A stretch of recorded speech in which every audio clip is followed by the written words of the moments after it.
No. All right. All right. So I am going to call to order the meeting at 5 o'clock on March 15th, 2022. I will start with roll call. Mayor Fred Allen is excused. Kristen Chapman here, and Catherine Fleshner Here. Maria Knott. She's excused this evening. Excused. Maria. Here. Kate. Here. Michaela, I'm here. Lisa. Here. And Charlene. Here. And Mary McGrattan. Here. And then Naomi Rodriguez. Here. And we also have a resident, Ann Holland. She is here. Okay. Just making sure she can hear me. Okay. So the first part of the meeting is for the residents, correct? Yes. Okay. Ann. Hello, Ann Holland, 824 Colonel Ledgerd Highway. I am once again asking for Maria Knott's resignation or her to be released from this board. She is a bully. I sent the evidence and had everyone look at it. No one emailed me back. And I went to Community Relations Committee and I wasn't even sure if that was the right place, because I thought, why couldn't the Youth and Social Services Board talk about it? Right? Can we talk about it?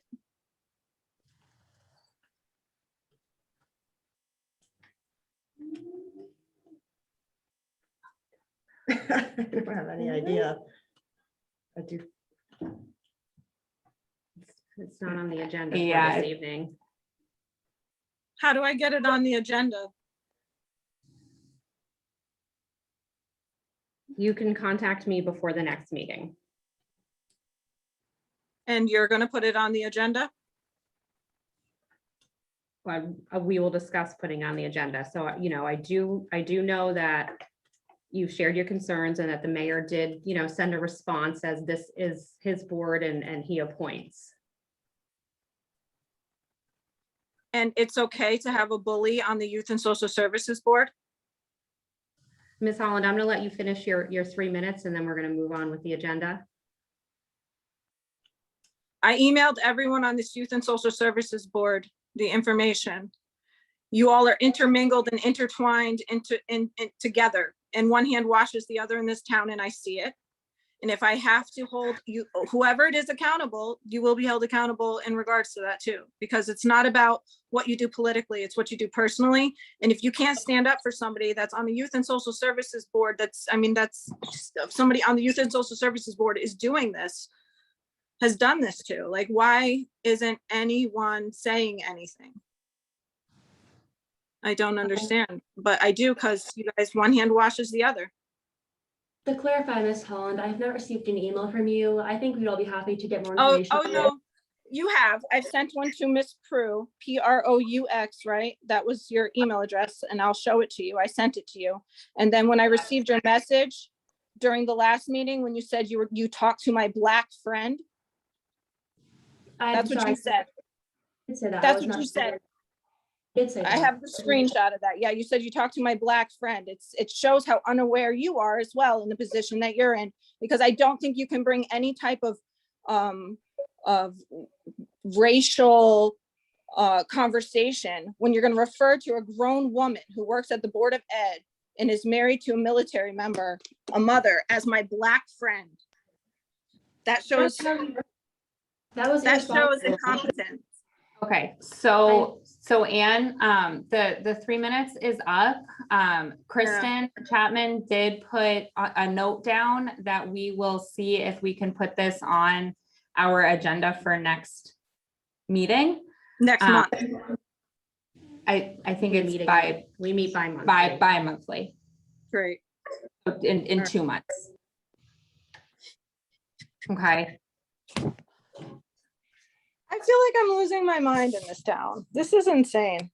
All right, well, you know, it is what it is. Whatever happens, happens, and whatever will be, right? So if you guys want to deal with it in 2 months, 2 weeks, it should have been dealt with when she did it, but hey, Okay, my 3 minutes is up. okay. The next piece is review and approval of the minutes from the last meeting. I do need a motion from someone to move last meeting's minutes. Everybody has received them through email. I'll move that we approve the minutes from the last meeting. Okay, Catherine moves them. Can I get a second? I'll second. And Lisa seconds. Okay. No, just need to vote, Michaela. Oh, and then we need to, All in favor? all in favor, please raise your hand. Okay. All right, and then we move into the reports for the youth services report first. Okay, so Juvenile Review Board over the past 2 months. In February, we did not have any new cases referred to the JRB for the month of February. We did have 2 reviews scheduled for March. However, we were supposed to have the review meeting yesterday, and this is where we have it. We hold it here in council chambers, and it was being used for budget hearing and stuff like that. So we postponed our March meeting till April. So the 2 reviews for the JRB will happen in April. I did follow up with the families, and everyone is on track for April review date. So there's no concerns there. No truancy cases were referred in the past 2 months. Both of the previous cases, the elementary school case and the high school case, have been accepted and are receiving counseling with youth services at this point to help with the truancy piece. Counseling caseloads, we are working with a total of 57 families right now. And we currently have a wait list of 9 families. We have 2 groups running at Gallup Hill School, focusing on social skills. We have a kindergarten first grade group and a 2nd and 3rd grade group. We have new interns starting in April. So our 2 URI interns that we currently have will be graduating and transitioning out. So we have 2 new interns that will be starting mid-April. Our St. Joseph's University intern will be completing also in April. So currently we have 3 interns. We'll be going down to 2 interns. I will be attending the St. Joseph's University virtual internship fair on March 22nd in hopes of recruiting some interns. And I've also reached out to Central's marriage and family therapy program as well in order to hopefully make Ledger Youth Services an internship site for that school as well in the future. I'm not sure. Internships are tricky because it depends on the size of the class coming in. So if it's a small class coming in, less likely we'll get an intern from that class. And also kind of where the master's program people live. So if there's some people in Hartford, they're not going to drive all the way to Ledger, but if somebody goes to Central but lives closer to Ledger, they may choose, Ledger as a site. So I don't know that we'll necessarily have as much consistency as we have with URI, because we pretty much get at least 1 a year from URI. So I'm not sure about St. Joe's or Central's consistency, but hopefully we can kind of participate every year and keep our name in the loop, and hopefully we'll get some. Any questions?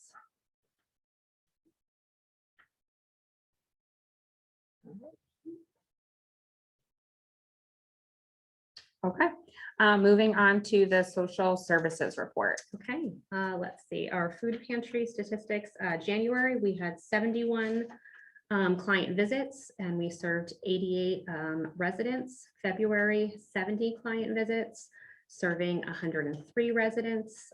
We had 3 new households sign up in November, 3 new I'm sorry, so sorry, that should say January and February, and I'll make that correction for the minutes. 3 clients in January, 3 clients in February, for a total of 6 new clients. We are just, again, looking at some trends. We're seeing a lot of the families coming back to the pantry. So, I don't know if with the advanced child tax credit being over, a lot of all the additional programs that we were seeing through Connecticut Food Share and the Farm to Families boxes and those sorts of things. So a lot of these extra programs that we've seen throughout COVID are coming to an end. I know we still have in the school system the free breakfast and free lunch for everybody, but we are seeing more of the families returning to the pantry, which is great. If they qualify for the help, we want them to come see us. In terms of referrals, Connecticut Fair Housing, 3 referrals, LISEF, which is, I don't know if we've talked about LISEF since I've been here, if everyone's familiar with that. That is the Ledgered Interchurch Emergency Relief. So it's all of the churches in Gales Ferry and Ledgered have a nonprofit, and they come together and they provide grants for up to $2,000 for rental assistance, mortgage assistance, utility assistance. It could be a medical bill. So they're kind of there for emergency situations for residents.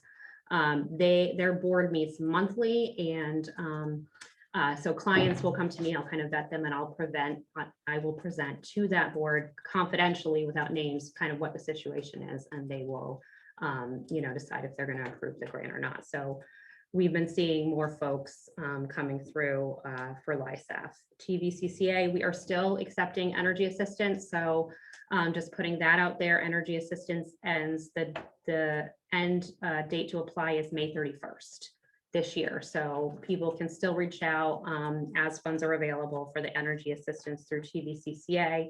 And again, they can just make an appointment over the phone or right here with me. They don't have to go to TVCCA directly to apply for that energy assistance.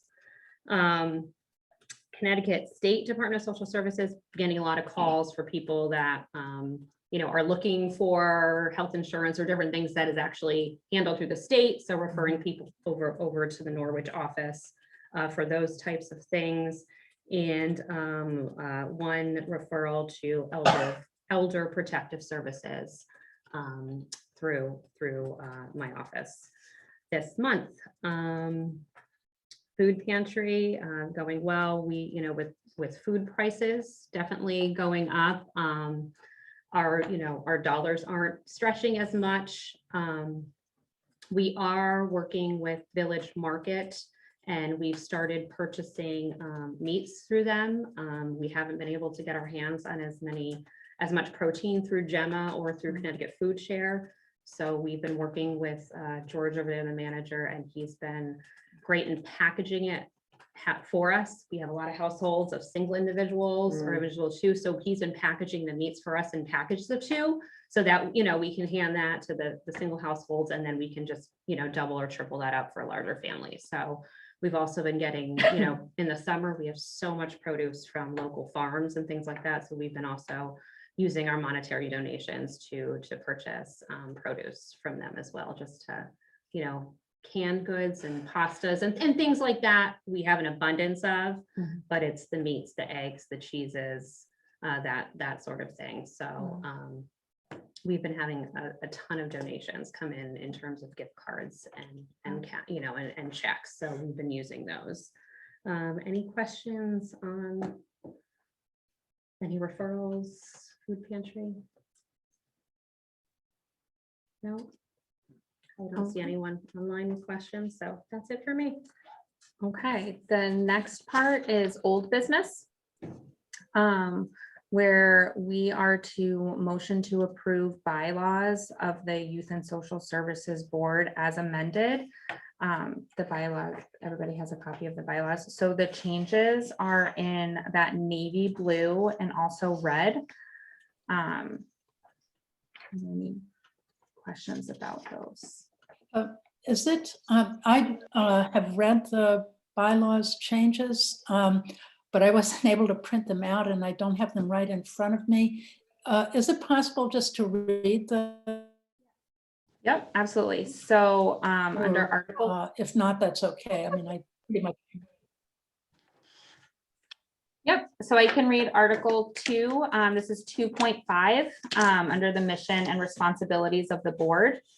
2.5 states the department shall include the footnote, all Ledgered residents are entitled to services for which they qualify on department policies and documents as recommended by the Community Relations Committee in the letter dated April 22nd, 2001. The second change is under Article 3, Affirmative Action Statement. 3.1 says the department will provide services without discrimination on the basis of race, creed, color, age, religion, gender, marital status, status with regard to public assistance, national origin, physical or mental disability, or sexual orientation. And then under Article number 4, board membership, we have crossed out under 4.2, we have crossed out board terms will expire on June 30th. That is no longer part.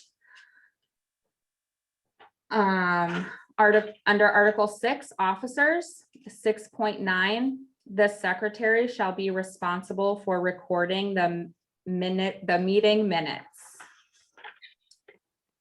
And I believe that is, And there's just one Okay, more sorry. small, yeah, no, 8.1 was just, it had the 4th Tuesday of the month. We actually meet on the 3rd Tuesday of the month.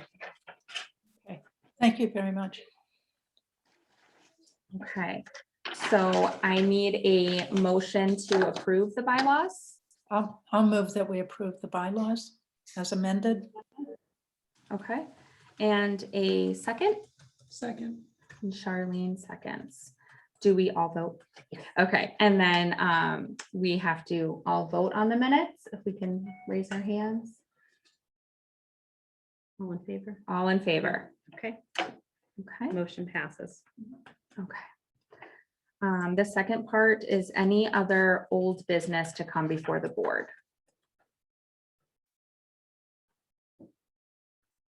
No, okay. Then we're moving on to new business. The first is Parks and Recreation Summer Camp Scholarships. Okay, so I just wanted to give an update for summer camp scholarships.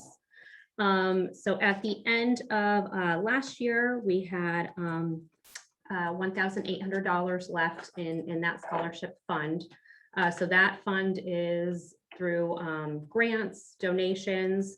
Sorry, so something new this year is I did create, and it went live today, an online fundraising program. So we now have, using our Snowball software, similar to what we do for the food pantry, we now have live a fund where community members can donate directly to the summer camp scholarship. So I would love to see more, more money in that fund. Right now, we only fund summer camp. I'd love to see it grow to a place where the pantry is, where we're able to actually, on a calendar yearly basis with a cap per household, be able to offer, scholarships to, tumbling or, whatever the case may be for clients that qualify. So that online launched today. The webpage is live on the town website. I will email all of you the link today. So, you can reach out to friends and family. I'll be putting it on Facebook in the morning too, so it can get out to the community so people are able to start donating directly to support summer camp scholarships. I also am on the agenda for Finance tomorrow to submit an application for a $1,000 grant from Rotary. Rotary has traditionally every year given us a grant for $1,000 towards scholarships, so we'll be applying for that. We also have $10,000 earmarked in the ARPA funding. So the American Rescue Plan Act, that funding has been going through Finance Committee. There was a public information session where residents were able to offer their suggestions, take a look at the list of what the town is considering for the ARPA funds. And I believe residents have until the end of March, I believe, to submit ideas for that. So I'm not sure if or when that $10,000 will get approved, but that would be wonderful if we're able to use $10,000 from ARPA to build up that fund and offer more summer camp scholarships for folks. I did work with just talking to Waterford and some other towns on how they structure their scholarships. And I did update our application just a little bit from years past. I can pass that around if you all want to take a look at our application. Nothing's really changed on there, just making it a little bit easier for folks to see what you would qualify based on your household size and income, whether you would qualify for a 25% scholarship, 50%, 75%. So this is all live today. I will email blast tomorrow morning to the current list of clients, letting them know that the application process is open for this season. Can they use it for, I know in the past, they've used it for in the spring when they have signups for baseball. So Because that can be yeah, kind of so the expensive if leagues, you have a number the of leagues kids. are actually not run through Parks and Recs though, or the town. So the leagues, a lot of them have their own They have their own funds. So yes, because I've had some of those inquiries. Scott directs people to each league. So the fund here through the town is just for Parks and Recs programs. So the programs that you would see, in Events Magazine, anything that Parks and Recs puts on, we're able to transfer those scholarship funds into Okay. covering the cost at Okay. Parks and Yeah, Recreation. but that's new, the leagues have their own funds.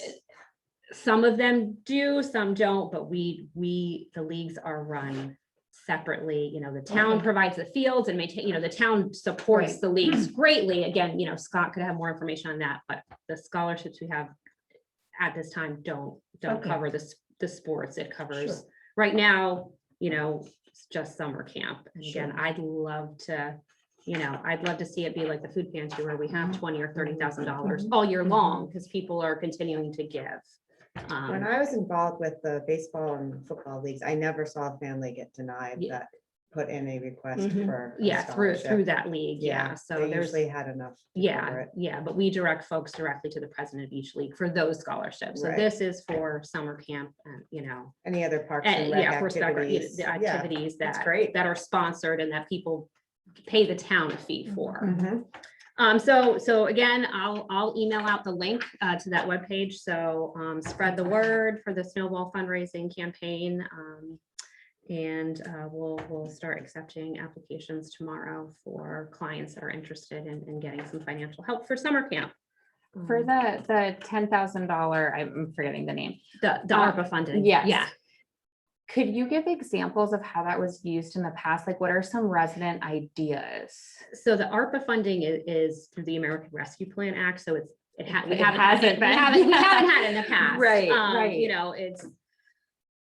You can kind of look at the recording. There's a Okay. lot on this.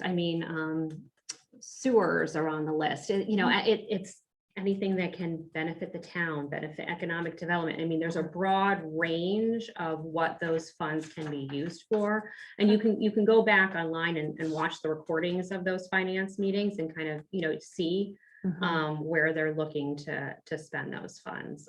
Yeah, just to hear their Karen, resident anything ideas. else you want to add? I'm trying to think. I know, I'm trying to There's a think. Slew of them. There's a lot. of requests from different people. $100,000, and that was already approved for the Housing Rehabilitation Fund. That's a Right. program that's run through the planning office. So that is a program for low incomes that may need a new roof or have a septic issue. And with that program, the town will give that grant, and once, if that person sells that house or moves, or that's when we get that money back. So it kind of rotates out. So we had 17 people on that waiting list. So that 100,000 has already been approved. Right. Wow. And also Ledgelight Health District. Yes, got money. so there's a lot The TVCCA got money Yes. already. already. Yeah. Yeah, I think that's when I Ye- say like historically, like what other Yeah. So things to just yeah. try to brainstorm. yeah. So Ledgelight Health District, Okay. a lot of local agencies have Okay. requests, and TVCCA was approved. I Great. think there's a few others on the list that are asking for funds. This is a first and last. Yeah, it's a first and know. last, and that is, Will I we see know. ARPA funds again? Yeah, the finance Yeah. committee worked to kind of develop a rubric for how Right. they're even rating Right. things. So it's, this supports economic development. It gets this type of score. This is for social services. We give it this ranking. And, they're looking at things where there's not going to be an ongoing cost to it. So, Sure. so adding staffing, well, these funds have to be expensed by 2024. So, so they're Sure. looking at things that if there are ongoing maintenance or costs of More that capital nature. items. Yeah, yeah. That not non-recurring. Okay. So, but again, all that information, you know, if you're interested, definitely, Yeah, I I would, can look. I I would just recommend wanted to to kinda anybody, see, because like, they're still accepting public comments and ideas. So go, you know, go back and take a look at one of those finance meetings where they discuss the ARPA funding, and you can see everything that they're considering. And then we did hear from a lot of Gales Ferry people who felt that we weren't being fair, that Legend Center was getting too much of the money, so they put their bids in for things that they felt. should happen. Understood. Okay. So, All right. yeah, but I'm pretty confident that we'll get that $10,000, but when that will get approved, I don't know. Gotcha. So, Okay. That those funds might end up being used for, you know, 2023 summer camp. It just depends on the timing and when Okay. they actually hit the scholarship fund account. Gotcha. Okay. Number 2 is the holiday programs, adopt a family program discussion. So I know it sounds a little early. I know, it's like, A little- what? well, because we only meet, you know, every 2 months, just kind of wanted to put something out to the group. So, you know, this was my first year organizing the holiday programs, and the year before, due to COVID, everything was gift cards. You know, it wasn't the traditional way we had run it. So this past year, you know, again, I was new, but I didn't change anything. We went back to, you know, the food baskets, which works great. Community members sign up and, you know, adopt a certain size family and provide the food basket. We did a gift card for the turkey or ham or protein portion again. So, you know, rather than juggling with all these turkeys, and a lot of folks who were the single households, they could use that towards maybe something different for their holiday meal. So that portion of it was very smooth through Thanksgiving and Christmas. For Christmas, we do the adopt a family. So we put it out there, and, you know, either an individual household or individual or some neighborhoods get together. Counselor Rodriguez is on the call, and her neighborhood adopted a family. And so the children make a wish list, family shop. We do kind of 3 items under $25. And then a lot of people still, you know, do a lot more. So there's all of that. Then we also do the Santa runs. So the firehouses, and this year, I know they said they collected like a third more than what they normally do. So then, in addition to coming and getting, you know, your 3 items per child, possibly more, then guests get to shop for their child from all of these toys. And we were able to make it all work. At the end, we probably had about half of the toys that were donated, you know, and people were picking another additional 4 toys per child. By the end, we were saying take 5 or 6, because, you know, we have such a generous community. There was so much. So I kind of just wanted to get thoughts and feelings. And I know just internally here at Town Hall, some folks have said, you know, should we be doing both, right? Like, do we need to do, you know, the adopt a family? Should we just be, you know, collecting the toys and letting guests pick out that way? We also get a lot of gift card donations that, you know, we really didn't kind of utilize. I was looking at other towns kind of have moved towards collecting the toys, like through the Santa run or through the firehouses, and then offering like gift cards for 12 and older. Yeah. It was really hard for that 12 and over teenage group, even with the adoptive family or with what we collected, you know, so I guess I'm just kind of putting it out there. Should we continue doing both, or should we kind of move towards, you know, collecting toys and folks come in and shop for those and kind of take out the adopt a family portion of it, but, you know, keep the food. So I'm just kind of trying to gauge. And we were able to fit it all in the firehouse, but, you know, if we have 20 or 30 more families, we just wouldn't have space to do both of those, if that makes sense, to do both of those elements of the program. We wouldn't have the space. So I'm not looking for a consensus tonight, and I just kind of wanted to bring it up and just kind of see what people's thoughts and feelings are on how to run that program. So I'm just putting it out there if anyone has. I feel like it's such a wonderful problem to have. No, it is. It absolutely is. Yeah. And I mean, I'm not calling it a problem, just the situation is. And I don't want to call it a problem either. It's I always feel that you know, like even at my work, it's that 12+ group that completely get Yeah. forgotten about. And you can't get them a gift for $25. You No, know, everything on their list it's is the just, everything electronics. is so Yeah. expensive. Everybody donates like baby toys. They're fun toys to buy, right? Not, I don't know what they play, video games or whatever they Yeah. do at that Yeah. age. So maybe there's a way we could like promote that, like gift card for the teens, and then the parents can go buy them what they want, Right. you know? I mean, to second that, I think my days of being 12 are a little bit behind me, but I do think that letting young adults have more control over their Christmas gifts is still a great idea because, you know, having children, it's easier to kind of pick out a shite briny toy than they're very excited, but with people who have certain tastes and things they prefer, it might be better to have gift cards, which, you know, allows them more control. I don't know how to promote that other than, Well, we have a lot of gift cards that people donate. So we, you know, we could set up a table and offer those. So, you know, because some of them might be to GameStop or Target or Kohl's, you know, and those could be, and that ended up being on, you know, on the list for that age group. They were asking for gift cards.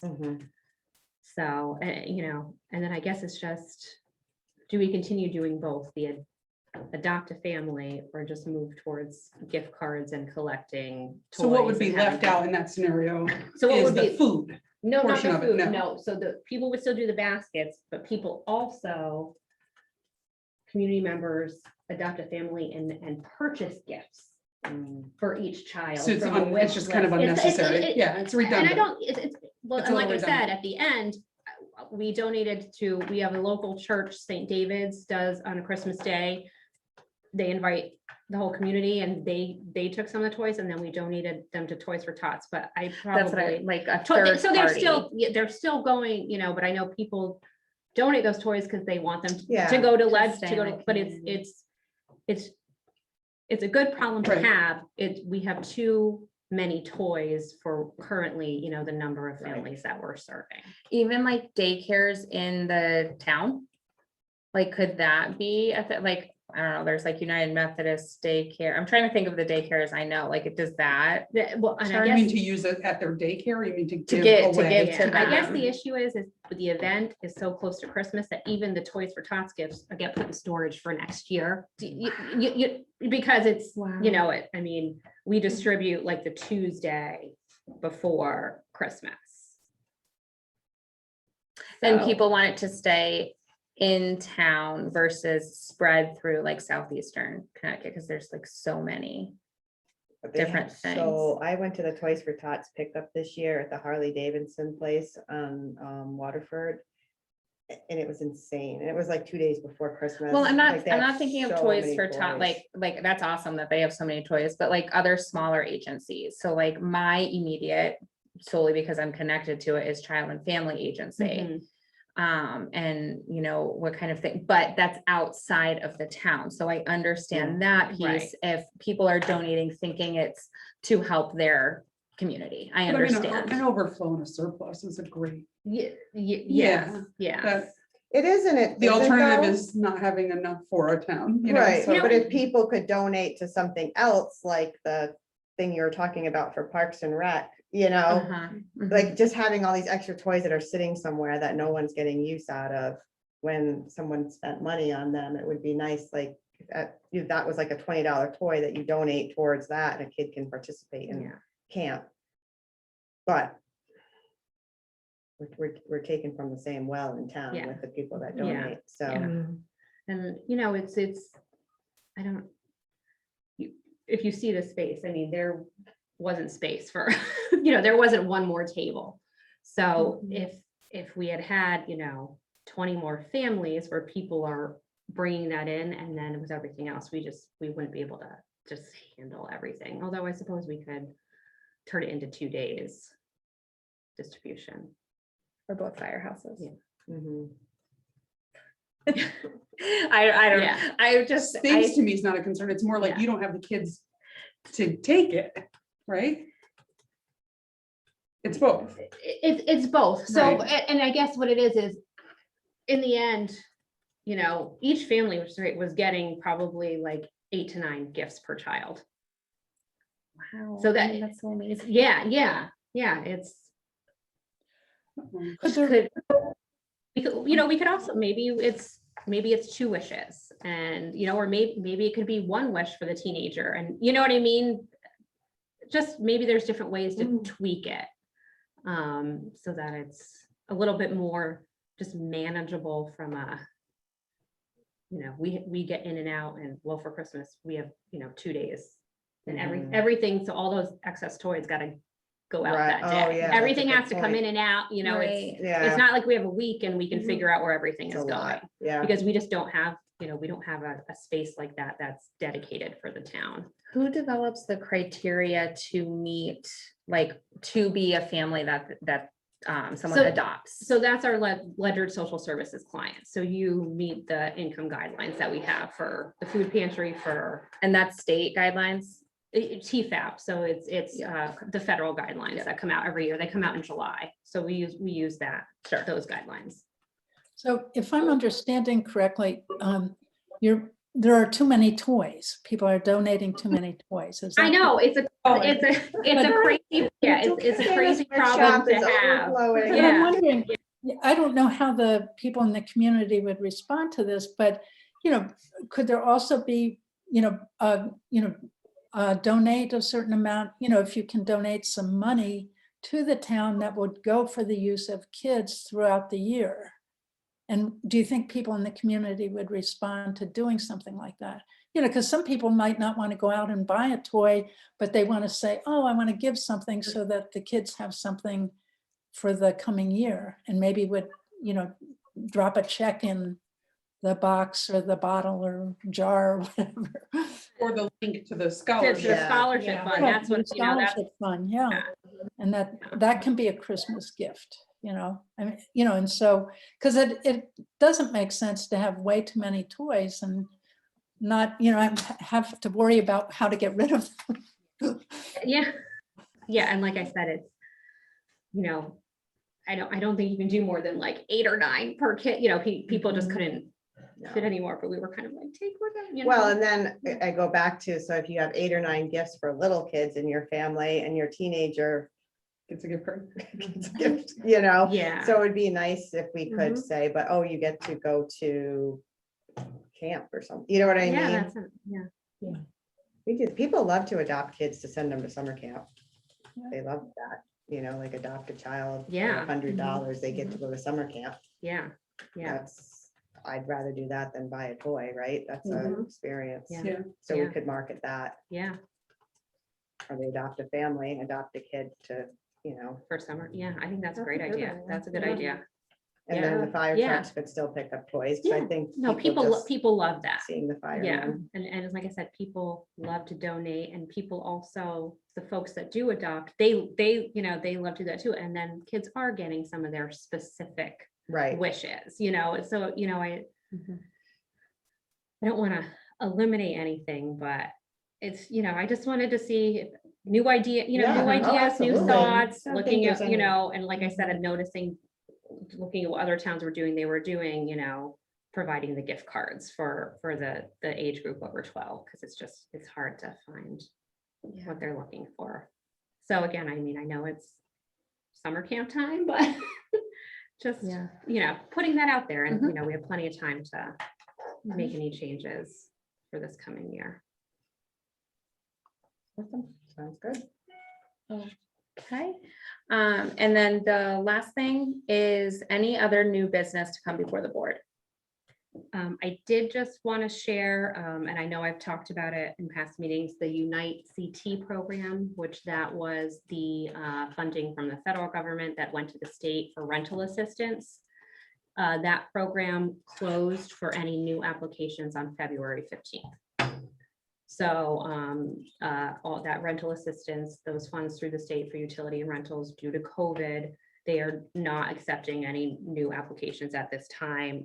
To date, 107 applications in the town of Ledger have been processed, and they've given $384,000 in rental assistance to Ledger residents and $73,000 in utility assistance to Ledger residents. And there's 61 pending cases open. But I do anticipate now seeing more folks coming for, for going to LICEF more. We haven't had a lot of LICEF requests because 9 out of 10 folks that have come to me, I'm directed to Unite CT. If anything COVID related needed to go to that program first, but that program is closed at this point. Naomi, I see your hand. Thank you. So I would like to commend all of you for great work that you're doing. I've been keeping up with your minutes since the beginning of the year. I'm quite impressed. And I'd also like to add that I am hoping to submit some paperwork to the Finance Committee and Town Council regarding additional ARPA funds for youth services in the form of a licensed clinician. I've been working with Kate on that to give me some numbers. I've got it. I spoke to the chair of the Finance Committee, so they know that it's coming. I've spoken to the mayor. So thank you, Kate, for helping me with this project. And I will submit it very shortly to the Finance Committee and Town Council for additional ARPA funds for youth services. And again, I commend all of you on your noble work.